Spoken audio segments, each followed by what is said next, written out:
Instagramni larzaga solgan duet Shirin Zoitova va Ali Otajonov. Assalomu alaykum hurmatli tomoshabin, kanalimizdan uzoqlashmang, obuna bo'lib, like bosishni unutmang. Sizni qiziqtirgan eng tezkor, eng ishonchli va eng so'nggi ma'lumotlarni faqat bizning kanaldan topishingiz mumkin. O'tkazib yubormang.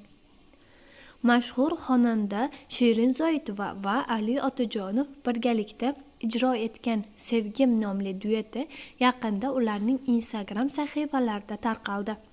Video darhol muxlislar e'tiborini tortdi va ko'plab ijobiy fikrlar, samimiy izohlar bilan kutib oldi.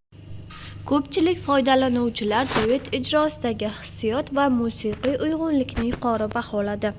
Ular ijroning nafisligi, so'zlarning samimiyligi va ikkala san'atkorning sahnadagi ijro uyg'unligi haqida iliq fikrlar bildirdi.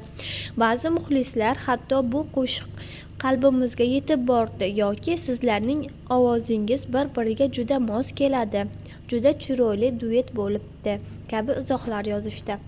Shirin Zoitova va Ali Otajonovning hamkorligi muxlislar uchun haqiqiy sovg'a bo'lib, ularning ijodi va sahnadagi uyg'unligini yana bir bor e'tirofga sazovor bo'ldi.